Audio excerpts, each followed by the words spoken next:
aí, turma, aqui é Raíssa, professora de Biologia das nossas atividades curriculares complementares. Eu tô aqui hoje para a gente ter uma super aula com um conteúdo aí muito importante da Biologia. Então eu já convido você, né, a pegar aí o seu material, o teu caderno, o teu lápis para fazer as anotações, certo? E aí tirar as tuas dúvidas sobre esse conteúdo que é tão importante na Biologia, tá certo? Então vem aqui comigo. Observa que hoje a gente vai falar sobre estruturas celulares. Raíssa, o que esse conteúdo engloba? Ele engloba a membrana plasmática, citoplasma, organelas, núcleo e cariótipos. Mas a gente vai aprofundar lá nas organelas citoplasmáticas, que talvez seja um conteúdo, né, aí que você já viu em algum momento. Então, talvez você já esteja lembrando aí de algumas nomenclaturas. E a gente vai, né, durante toda essa aula, falar então dessas coisas tão importantes, desses componentes tão importantes que são as nossas organelas citoplasmáticas, certo? Então aqui a gente tem uma imagem de uma célula, certo? Imagina que essa célula aqui, ela poderia ser a sua célula. É uma célula animal, certo? E a gente classifica essa célula animal como uma célula eucarionte. O que isso significa pra gente? Significa que essa célula, ela tem ali um núcleo, certo? E que dentro, né, ali desse núcleo existe o material genético, tá certo? E aí eu já queria convidar você, né, a dar uma olhadinha aqui nessa célula e pegar aí todos esses nomes, né, que eu sei que vocês já estudaram em algum momento e a gente vai retomar, tá certo? Então, você com certeza já ouviu falar de citoplasma, você já ouviu falar de nucleolo, você já ouviu falar de mitocôndria, e a gente vai falar, aprofundar, né, também um pouquinho mais aí sobre cada um deles, tá certo? Então vem aqui comigo. Nesse slide seguinte, você aí consegue observar duas organelas, tá bom? A gente vai começar a falar dos retículos, certo? Que tem uma função muito importante, né, aí no nosso corpo. Quais são essas funções, Raíssa? Me diz aí para eu anotar aqui. Primeira coisa que você tem que diferenciar é que existem dois tipos de retículos, tá certo? Existe um retículo que a gente vai chamar ele de liso, tá? E existe um retículo que a gente vai denominar de rugoso. Ele tem ali algumas rugas, né? Algumas superfícies, tá certo? Esse retículo endoplasmático rugoso, ele tem uma função muito importante, que é a função de transporte dentro da tua célula, tá certo? Então, o que precisa ser transportado lá dentro da tua célula vai ser transportado através desse retículo endoplasmático rugoso. Além disso, também, ele é responsável por sintetizar açúcares, né? Aquilo que a gente chama na biologia de carboidratos, tá certo? Então, esse retículo também é responsável por fazer essa síntese aí para você, tá certo? Esse retículo, gente, ele tem ali em si, né, a presença de proteínas, tá certo? Por quê? Porque ele possui ali um organoide chamado de ribossomos, tá certo? Então, o retículo endoplasmático rugoso, ele recebe esse nome, né, de rugoso, tem essas rugas, mas na verdade, essas rugas é o ribossomo que tá ali, tá certo?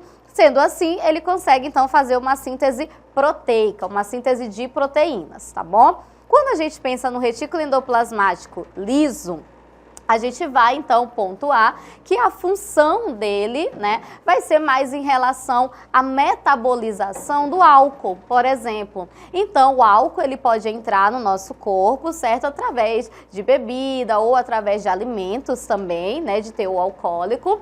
E esse álcool, ele precisa, né, ser metabolizado de alguma forma. E aí, quem vai ser responsável por fazer esse processo? O retículo endoplasmático liso, tá certo?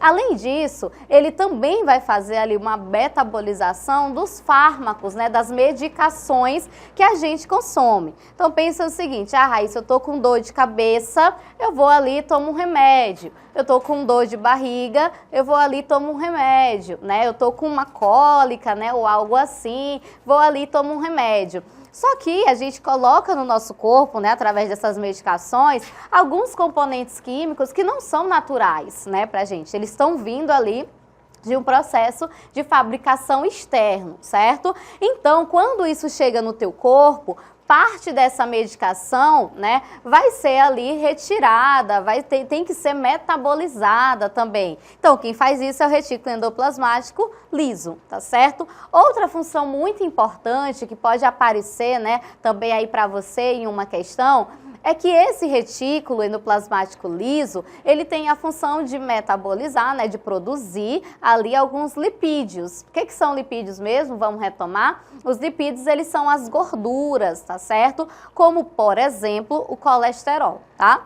Então, ele também tem essa função. Quando a gente pensa em colesterol, é muito importante que você destaque aí a questão hormonal, né, de hormônios. Existem alguns hormônios que a gente forma a partir do colesterol, tá certo? Então, essa organela também vai ser muito importante aí nessa produção de hormônios que a gente tem, tá certo? Então, a gente pode ir, ó, para a função da mitocôndria. Conforme você observa aí na imagem, a mitocôndria, ela é uma estrutura que tem, inclusive, material genético, né?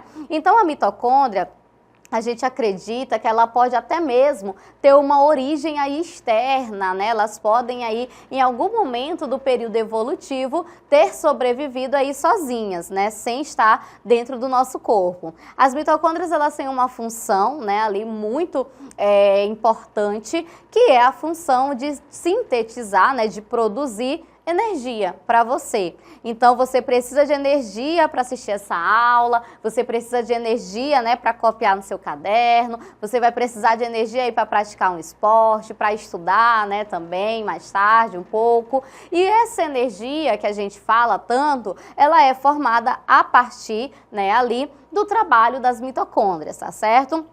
Raíssa, mas quando eu quero energia, geralmente eu como, né? Eu vou lá e me alimento. Correto. Só que esse alimento, ele precisa, né, quando chega lá no teu corpo, ele precisa ser transformado. E quem faz esse processo pra gente são as mitocôndrias, tá certo? Como que a gente vai chamar essa energia mesmo ali na biologia? A gente vai chamar de ATP, tá certo? Então, essa energia ela é denominada de ATP, tá bom? Outra coisa muito importante é que tendo ali, né, um DNA próprio, as mitocôndrias, elas possuem, né, ali um material genético. E um detalhe, né, ali muito interessante pra gente é que todo mundo só tem mitocôndria da mãe, né? A gente não recebe as mitocôndrias do nosso pai, tá? A gente só recebe as mitocôndrias da mãe. Isso não significa, né, que você aí, menino, né, rapaz, não tenha mitocôndrias. Isso só significa que você não passa adiante, tá certo? As suas mitocôndrias. Porque elas estão presentes, né, lá no finalzinho do seu gameta, né, do seu espermatozoide. E no momento da fecundação, elas não conseguem entrar também, né, no gameta feminino. Então, por isso, a gente só vai ter aí, né, uma compatibilidade de DNA, de mitocôndria, com o da nossa mãe, tá certo? Vamos passar aqui, ó. Complexo de Golgi, tá? O complexo de Golgi, ele é responsável pela produção, né, de secreção celular. O que é secreção? É um resíduo, né, uma matéria ali que vai ser jogada para fora da célula, tá certo? Então, o complexo de Golgi, ele é responsável por lançar ali para fora da tua célula aquilo que não serve mais para ela. Além disso, ele tem ali duas funções muito importantes de produção. Ele produz outras organelas, tá? Como no caso dos lisossomos, certo? E outra coisa é que ele produz o que a gente chama de acrossomo. O que é, né, essa estrutura aí denominada de acrossomo? É uma estrutura que fica ali na parte frontal do espermatozoide, tá certo? Então, é uma estrutura muito relevante para o gameta masculino, tá? Quando a gente observa o lisossomo ele é responsável por ter uma participação, né, muito importante no processo de digestão celular. Então, quando a gente pensa em digestão, talvez aí no teu corpo você pense em quê? Pensa aí comigo. Talvez veio na tua cabeça aí um estômago, né, por exemplo. Então, a gente tem que pensar.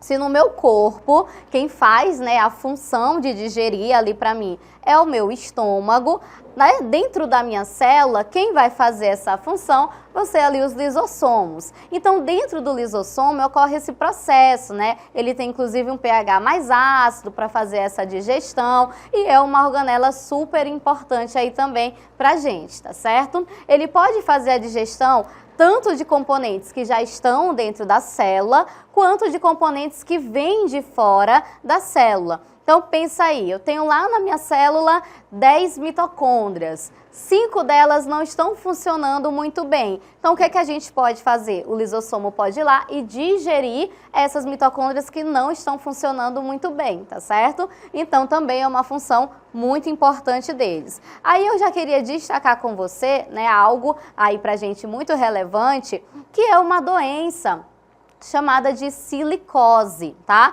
Anotou? Silicose, tá certo? É algo que vem sendo cobrado nos vestibulares, que é referente ao quê? A sílica. A gente não consegue, né, digerir nos ossos lisossomos a sílica. E se você respira muita sílica, acontece, né, que esses lisossomos, eles acabam ali sofrendo, né, uma lise, uma ruptura, né, eles acabam rompendo. Isso faz com que essa célula depois também acabe morrendo, tá certo? Então isso é muito importante, aí um diferencial super legal para vocês colocarem aí, né, na tua anotação. Então bora lá. Centríolos, né, você pode observar aí na imagem, né, os centríolos, eles vão ser responsáveis, pelo processo de divisão celular. Eles auxiliam, tá certo? O que é a divisão celular mesmo? Bora lembrar? Aquele processo onde de uma célula eu consigo fazer duas, por exemplo. Então, eu quero crescer, né? Eu vou crescer, eu não mais, né? Talvez vocês aí ainda vão. Eu tenho que aumentar a quantidade de células que eu tenho no meu corpo. Então, você tem bilhões de células, mas se você vai aumentar 5 centímetros, 10 centímetros, você precisa aumentar também o número de células. Então, o que que acontece? Nesse processo de divisão celular, de aumento, né, multiplicação celular, os centríolos, eles participam, organizando ali a quantidade de material genético que vai para cada célula, tá certo? Outra função importante dos centríolos é a produção de flagelos. Por exemplo, qual célula flagelada, tá? Qual célula com flagelo que tem ali no corpo, né? Que é muito importante, a gente já até falou dela aqui nessa aula. Você deve estar lembrando aí do gameta masculino, que é o espermatozoide. Então, vou fazer aqui uma pergunta para você. Uma deficiência nos centríolos pode acarretar a infertilidade masculina? Pensa aí comigo, vou repetir a pergunta, tá? Uma deficiência nos centríolos pode acarretar a infertilidade masculina? Pensem aí. Se o centríolo, ele é responsável pela produção do flagelo, então isso quer dizer pra gente que em uma deficiência dele, esse homem ele não vai conseguir, né, ter ali um gameta com flagelo. Isso pode, de fato, dificultar o processo reprodutivo dele, tá certo? Aqui do outro lado a gente também tem os ribossomos, e aí eu já destaco para vocês que hoje, na biologia, os ribossomos, eles não são considerados mais organelas verdadeiras, tá certo? Às vezes eles aparecem ali pra gente como um organoide, tá? O que significa isso? É como se fosse uma organela, só que falsa, tá certo? Então, ele pode aparecer para vocês dessa maneira, tá bom? Qual que é a função dos ribossomos? Anota aí, porque isso sempre cai nas nossas questões. A função dele é síntese de proteínas, tá certo? Então, os ribossomos, eles ajudam nessa síntese de proteínas, fazendo então com que você, né, consiga então sintetizar essas proteínas que você tanto precisa. Vamos puxar aqui um exemplo, né, então, de uma proteína que pode aparecer aí para você, tá? A insulina, é um hormônio proteico, certo? Para que serve mesmo a insulina? Para regular a quantidade de açúcar no teu sangue. Então, eu vou precisar desses ribossomos para conseguir produzir a minha insulina, por exemplo. Eu vou precisar desses ribossomos para produzir os meus anticorpos. Eu vou precisar deles para produzir ali as minhas proteínas musculares, né, também. Então, eles são muito importantes ali pra gente, tá certo? E aqui a gente tem mais outras duas, né, organelas, que são os peroxissomos, tá certo? Então, ó, peroxissomo, tá? É uma organela que a gente vai observar que não cai tanto assim, mas mesmo assim é muito importante e tem uma função que a gente precisa destacar, tá certo? Ele tem uma função de detox celular. O que é esse detox, né, celular? Pensa aí, quando você sai, né, e pensa, vou tomar um suco detox. Qual é, né, ali a finalidade sua ao tomar esse suco, né, que vai aí, né, detoxificar o teu corpo? Na verdade, gente, a nossa intenção é fazer uma limpeza mesmo, né? Então, o peroxissomo, ele tem essa função, né, aí de fazer essa limpeza celular. Vamos dar um exemplo aqui. A água oxigenada é um composto que vez ou outra pode aparecer, né, ali nas nossas células, tá? Então, o que essa organela faz? Pega esse composto, que é água oxigenada, tá? E transforma em duas coisas que o seu corpo precisa, que é água e oxigênio, tá certo? Então, a gente tem aí algo muito importante. E vou dizer para você destacar ainda algo que é super relevante. Quem faz esse processo de transformação é uma enzima, tá? Que a gente vai chamar de catalase, tá certo? Catalase, então, é o nome dessa enzima que faz essa transformação, tá certo? Aqui também a gente vai ter a participação do cloroplasto, tá? O que o cloroplasto faz? Eu tenho certeza, né, que você sempre associa aí o cloroplasto ao processo fotossintético, às plantas, né? Então, quem faz fotossíntese aí geralmente utiliza cloroplasto. Geralmente, sim, né? Nem todo mundo que faz fotossíntese vai utilizar o cloroplasto, tá certo? Vamos pegar como exemplo ali, né, as bactérias que fazem esse processo de fotossíntese. Elas não têm organelas, então elas não conseguem utilizar o cloroplasto. Elas conseguem fazer, né, a sua energia a partir da luz, mas não com essa organela, tá certo? Somente com um pigmento. Quem tem cloroplasto, então? Pensa aí comigo, quem vai ter cloroplasto, além das plantas? As algas, né, também vão ter aí essa organela para fazer o processo fotossintético, tá certo? Então, o que acontece? O cloroplasto, ele tem ali, né, na sua estrutura, a capacidade de reter ali, né, a luminosidade, consegue captar, né, espectros ali de ondas diferentes, comprimentos, né, de ondas diferentes, para que consiga produzir, né, o seu próprio alimento, tá? Quando a gente fala que a planta faz fotossíntese, né, ou a alga faz fotossíntese, qual é a intenção da planta? Qual é a intenção da alga? Produzir o seu alimento, certo? Então, a partir desse processo, com participação do cloroplasto, é possível aí que a planta consiga se alimentar, tá certo? Então, a gente colocou aqui o que de principal se tem nessas organelas. Para fixar melhor esse conteúdo, eu vou convidar então você a responder comigo algumas questões, tá certo? Essa primeira questão, ela fala o seguinte pra gente: ao longo da evolução celular, células animais e vegetais sofreram pressão de seleção distinta e apresentam, nos dias atuais, algumas diferenças em suas composição.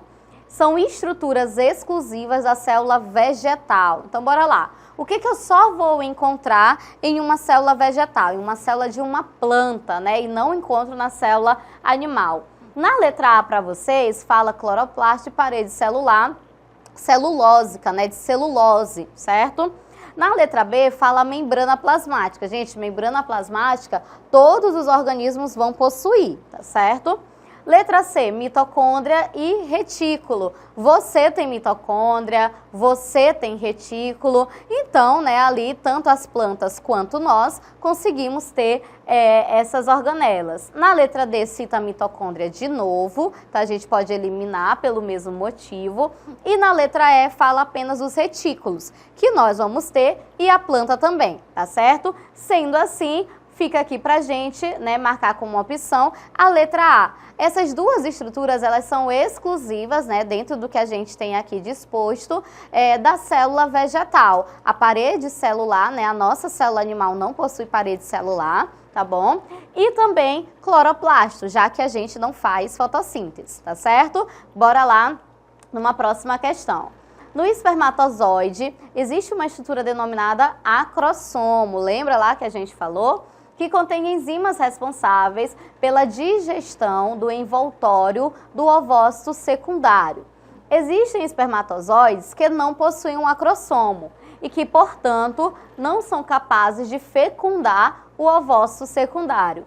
A ausência do acrossomo pode estar relacionada a problemas na produção de vesículas oriundas, né? Então, bora lá. Ele dá pra gente aí a opção das mitocôndrias, dos centríolos, complexo de Golgi, lisossomos e retículo, tá certo? Então eu queria, né, que você lembrasse aí comigo em que momento a gente falou desse acrossomo. A gente falou o acrossomo ali como sendo uma estrutura produzida a partir do complexo de Golgi, que é, né, uma organela muito importante para você. Sendo assim, a gente marcaria essa letra C, tá certo? Vamos lá em mais uma. Essa daqui fala o seguinte: analise os esquemas simplificados das células 1 e 2. Então você observa aí que na célula 1 a gente tem muita mitocôndria, tá?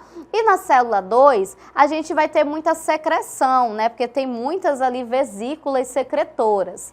Então, né, a questão pede para que a gente analise onde essas células poderiam ser encontradas. Vamos pensar aqui comigo. Se a célula 1, ela tem muitas mitocôndrias, certo? Então quer dizer que essa célula está num lugar que precisa de muita energia, tá bom? Então, dentre as opções que a gente tem, eu acho que você concorda comigo que os nossos músculos são locais aí onde a gente precisa de muita energia disponível, tá certo? E a célula 2 é uma célula que vai fazer muita secreção, ou seja, jogar algo para fora, né, ali constantemente. Quem faz esse processo, por exemplo, pode ser uma célula que está num órgão que produz hormônios, tá? Como é o caso do pâncreas, que produz ali a insulina. Então essa insulina ela é formada dentro da célula e depois ela é jogada fora, né, lançada ali para fora no sangue. Então a gente pode marcar nessa daqui a letra C, tá certo? A gente então, né, fica por aqui com essa nossa aula. Eu espero que você tenha gostado, tenha anotado tudo, tenha retido aí o máximo de informações possíveis, porque é muito importante, né, que você aí depois treine, acessa lá o nosso plano de estudo para que você tenha mais informações, para que você responda mais questões. Lá tem um resuminho super legal também para vocês. E aí a gente convida também vocês para seguir a nossa plataforma, tá? Gonçalves Dias no Instagram e lá no YouTube também deixar o seu like pra gente, tá certo? Então eu te espero aí na nossa próxima aula. Tchau, tchau!